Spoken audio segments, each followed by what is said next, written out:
Bonjour et bienvenue sur la chaîne Armel High Tech. Aujourd'hui, une toute nouvelle vidéo. Pourquoi je change mes pneus chez Michelin? Générique.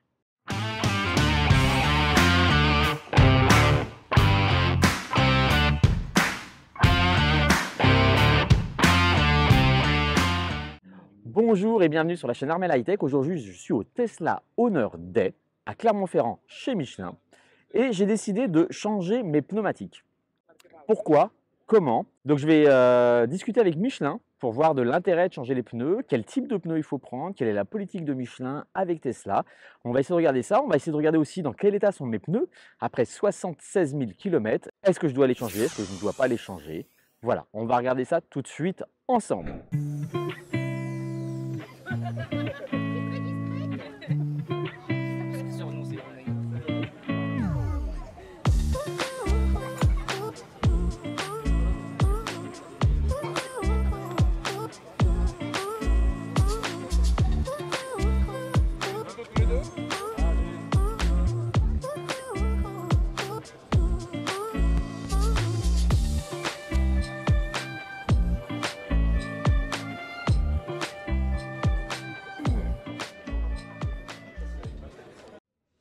Écoute, bonjour, merci de m'accueillir sous votre chapiteau chez Michelin. Première de mes questions, qui êtes-vous chez Michelin? Qu'est-ce que vous faites? Je m'appelle Fabrice Leroyer et je suis en charge du marketing produit pour les gammes sport. D'accord. Dans les gammes sport électriques, et on équipe aujourd'hui un certain nombre de véhicules Tesla avec ce type de produit. D'accord. Une question qui me vient, pourquoi Michelin était intéressé pour inviter cette année le Tesla Owner Club? Michelin est partenaire du club Tesla Owner Club depuis 2 ans maintenant. Donc on avait déjà participé au premier événement organisé par le club à Dijon au mois d'octobre. On avait été impressionné par la quantité de questions autour des pneus qu'on avait eues. Et du coup, ça nous paraissait naturel de pouvoir répondre à cette demande, à cet intérêt des propriétaires de Tesla. Et donc, on avait l'opportunité de pouvoir vous inviter. On est ravis de le faire aujourd'hui. D'accord. Alors, question moi qui me vient derrière. C'est vrai que moi ce matin, on a assisté à une conférence que vous nous avez faite. Et c'est vrai qu'on découvre un petit peu sur le fait que le partenariat entre guillemets qu'il peut y avoir entre des marques de pneus comme vous et des constructeurs automobiles et de cette démarche qu'a eu Tesla de se dire nous on va avoir besoin de pneus spécifiques à la philosophie de la voiture, à nos besoins de voiture et de ce partenariat, de ce travail que vous avez fait entre vous. Donc effectivement, on est partenaire de Tesla depuis 2012 maintenant. On a été le premier manufacturier à croire dans l'aventure Tesla. Et donc aujourd'hui, on est le manufacturier probablement avec la part de marché la plus importante chez Tesla. D'accord. Donc voilà, depuis cette époque, en fait, on a développé effectivement avec eux des produits spécialement dédiés à leur véhicule, pour le modèle S d'abord, pour le modèle 3, pour le modèle X, et maintenant pour le modèle Y, depuis l'année dernière. Et donc effectivement, ces pneus ils sont marqués T0 ou T1 depuis 2014, et c'est la garantie que les produits collent parfaitement avec l'ADN du véhicule. Voilà, ce marquage, c'est un peu comme avoir un vêtement qui soit fait sur mesure, Adapté parfaitement au véhicule, contre un pneu qui n'est pas marqué et qui est un peu comme du prêt-à-porter pour ce véhicule. Donc le marquage est important pour... Et dans la philosophie de Tesla, c'était à la fois a priori, il y avait deux axes parmi d'autres de travail qui était le côté acoustique du pneu et ce côté qui est un petit peu particulier que j'ai découvert avec vous ce matin, c'est la réactivité de la voiture où 10 degrés de volant c'est 1 degré de direction et que voilà, ça donne des contraintes de réactivité aux pneus. Et c'était effectivement l'ADN, ce que nous demande aujourd'hui Tesla, c'est des pneus qui sont efficaces en résistance au roulement, donc c'est ce qui va jouer directement sur l'autonomie de la voiture. Donc voilà, on utilise des matériaux à faible efficacité, à faible rendement ou à haut rendement plutôt, en efficacité énergétique, premièrement. Deuxièmement, Tesla nous demande d'avoir des véhicules avec des très très dynamiques. Donc on a besoin de pneus qui soient très réactifs et comme je disais tout à l'heure, en fait, les directions Tesla font que à peine on tourne le volant, c'est un peu comme sur un karting, il se passe des choses à la roue. Donc on est obligé d'avoir des pneus qui soient très réactifs et en même temps d'avoir un train à l'arrière qui assure une certaine stabilité, donc avec du grip important. Donc ça, c'est un peu la philosophie de Tesla et qui fait qu'on a besoin de développer des pneus très spécifiques pour ces véhicules. Donc moi ce matin, en venant au Tesla Honor Day, vous avez proposé notamment à nous les propriétaires Tesla de pouvoir scanner nos pneus avec une machine. Je mettrai en incrustation ce petit passage à la machine où on passe dessus et elle va aller mesurer le taux d'usure. Elle va arriver à voir l'usure des pneus, les rainures, la déformation, etc. Oui. Mes abonnés le savent, c'est qu'aujourd'hui ma voiture elle a 76 600 km. Je suis passé au scanner et finalement en usure, mes pneus sortent pour 3 pneus sur 4 bons, un quatrième qui commence à être changé, une légère problématique de géométrie. Est-ce que c'est commun avec une Tesla Model 3 de pouvoir faire 76 000 km avec ses pneus avant de pouvoir commencer à changer le train arrière? Alors déjà, il n'y a aucune règle. En fait, le premier facteur influent en fait, sur des pneus, c'est l'usage. Et l'usage, il y a deux facteurs influents sur l'usage, c'est où est-ce qu'on roule, est-ce qu'on va faire de l'autoroute, ou est-ce qu'on va faire de la route de montagne, très sinueuse. Et le deuxième facteur influent, c'est le style de conduite. Si vous êtes quelqu'un qui est dynamique, avec une conduite un peu sévère, bah, vous allez user beaucoup plus vite vos pneus que quelqu'un qui va rouler de manière soft. Donc ça, c'est le premier élément. Donc ce qu'on peut dire avec vous, c'est que vous avez une conduite plutôt soft qui a permis quand même de tirer les pneus jusqu'à 77 000 km. Donc ça, c'est des choses qu'on voit. Il n'y a pas de règle. Globalement, sur les modèles 3, les retours qu'on a, et l'expérience d'aujourd'hui nous permet de s'affirmer, c'est autour de 35-40 000 km. Voilà. C'est à peu près le standard moyen, mais il y a des gens, ça va être 10 000 ou 15 000, et puis d'autres gens comme vous, ça va être 77 000. Et ça fait une moyenne. Pour des gens comme moi qui ont la version propulsion, est-ce que c'est vraiment important? C'est une recommandation de Tesla dans le guide du utilisateur Tesla de swapper ses pneus, c'est-à-dire de les changer. Alors, sur la recommandation de Tesla, c'est tous les 15 000 km, oui, de changer les pneus avant avec les pneus arrière. Est-ce que c'est vraiment un usage qui est pertinent? Alors, remplacer ses pneus avant-arrière et les permuter pour avoir une usure homogène, ça, c'est une règle. La règle proposée par Tesla, la recommandation, elle est bonne. Maintenant, c'est pas forcément facile à faire. Vous pouvez le faire chez vous en permutant régulièrement vos pneus avant-arrière pour homogénéiser l'usure. Ça, c'est sûr que c'est ce qui est le mieux et qui permet de changer à la fin ces 4 pneus en même temps et d'avoir une usure homogène. D'accord. Et donc là, ce matin, sur les présentations, vous nous montriez qu'il y avait une évolution aussi dans la gamme par rapport au premier modèle de pneus que vous avez fait sur les premiers modèles S actuellement. Donc aujourd'hui, on va avoir plutôt une gamme de pneus d'été, une gamme de pneus 4 saisons et une gamme de pneus hiver. Oui. Et maintenant aussi une gamme adaptée SUV, VE SUV pour notamment les modèles Y, EV, voilà. SUV. C'est le dernier de notre famille, hein, son ici, le Pilot Sport EV, qui est un produit qui a été lancé en 2020. Le modèle Y, effectivement, est le premier modèle Tesla équipé avec ce produit. On a depuis lancé pas mal de nouvelles dimensions pour des modèles, je crois, des modèles S aussi, quand on n'avait pas la dimension marquée T0. Donc voilà, vous le voyez arriver. Ce pneu, il est, comme vous le voyez ici, il a la technologie acoustique. C'est ce qui permet de réduire le bruit à l'intérieur de l'habitacle de l'ordre de 20%. Il a des technologies aussi vraiment dédiées pour les véhicules électriques avec 2 types de matériaux différents, à l'épaule et au centre. Matériau à l'épaule qui est plutôt pour l'efficacité énergétique. Et puis le matériau au centre qui est plutôt dédié au gris. Et puis alors quelque chose, c'est vrai que je n'avais jamais remarqué. C'est vrai que ce que vous disiez ce matin, le pneu, c'est pas forcément la partie la plus esthétique d'une voiture. Et le travail, alors c'est vrai que depuis la réunion, je suis allé caresser les pneus et le flanc des pneus parce qu'ici, sur le bord du pneu, on a une texture plutôt d'aspect velours. Oui.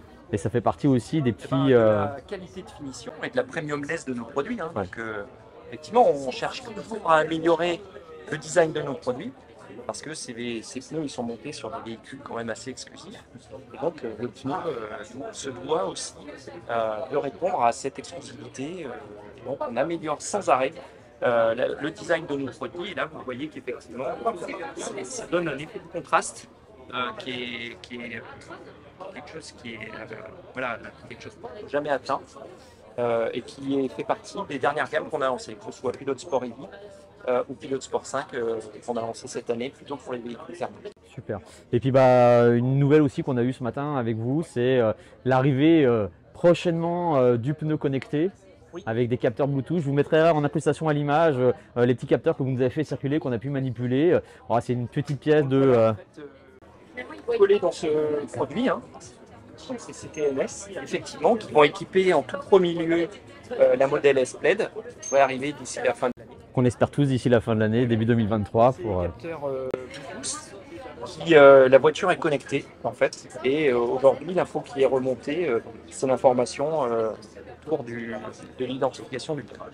Donc c'est des capteurs, c'est pas nouveau, hein, c'est des capteurs qu'on utilise déjà dans le monde de la compétition, notamment sur le pneu Pilot Sport EV qui équipe les Formula E qu'on a ici, hein, qui est voilà, le grand frère on va dire, de la gamme balancée pour le grand public, voilà, qui était déjà équipé en fait de ces types de capteurs connectés.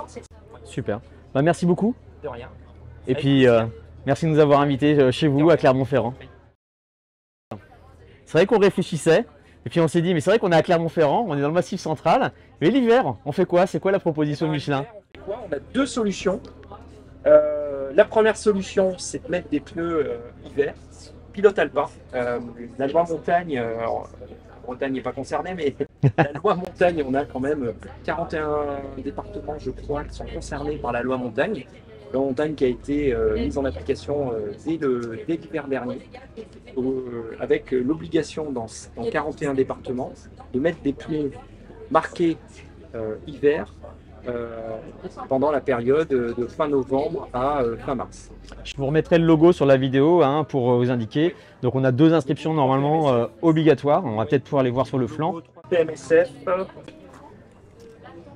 Hein, donc vous voyez le logo 3 PMSF, cette petite montagne avec le flocon. Et à côté, les inscriptions M+S ou M.S ou MS qui sont maintenant obligatoires en termes d'homologation. Donc ça, c'est la première option. La deuxième option, c'est les pneus All Season. Donc là, on a un Cross Climate 2 qui est sorti l'année dernière et qui est un pneu avec un équilibre de performance en fait légèrement différent du pneu hiver, mais qui permet sur toute l'année de garder son pneu sans avoir à faire des montages, des démontages pour passer en été ou pour passer en hiver.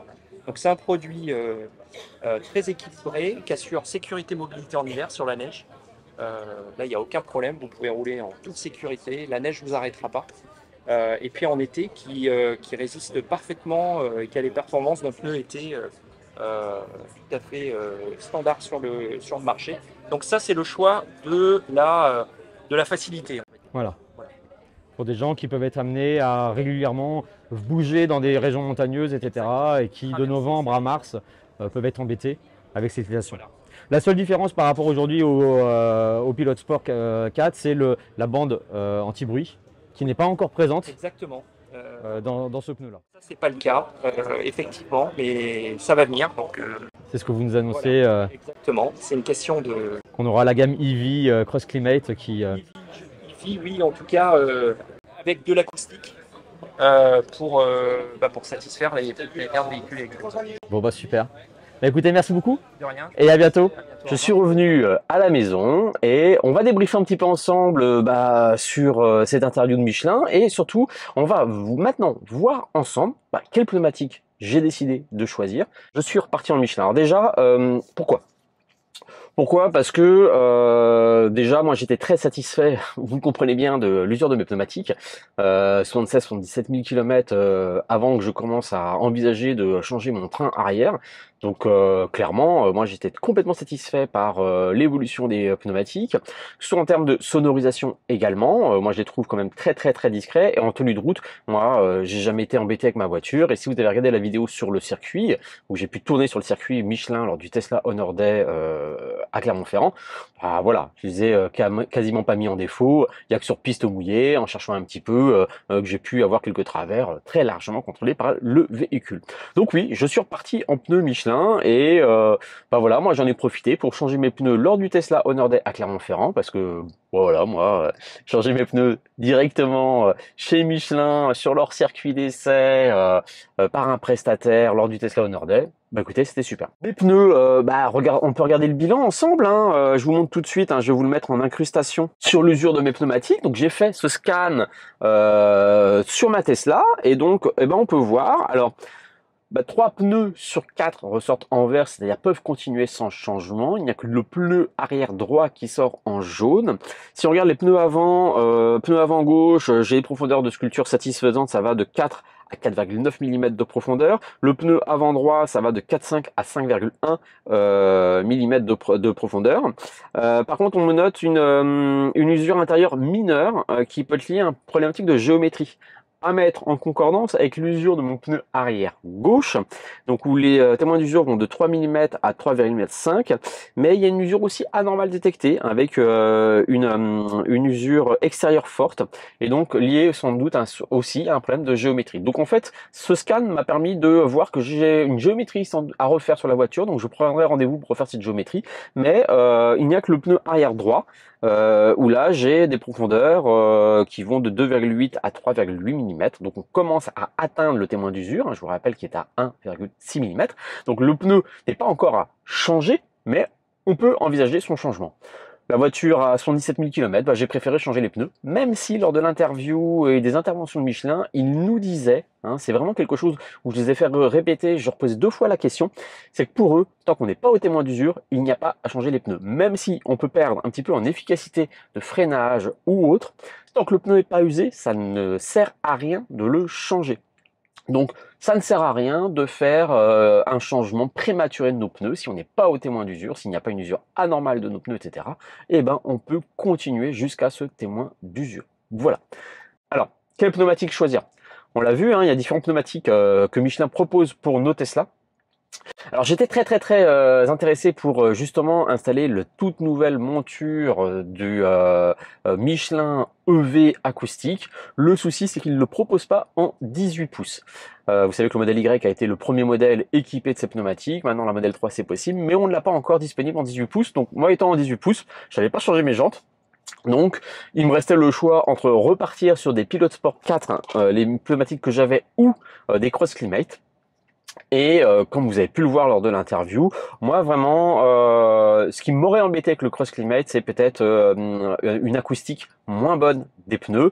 Je n'ai pas spécialement besoin en Bretagne de pneus adaptés hiver, même si ça peut arriver ponctuellement d'avoir du verglas, voire même de la neige, mais ça reste quand même peu fréquent.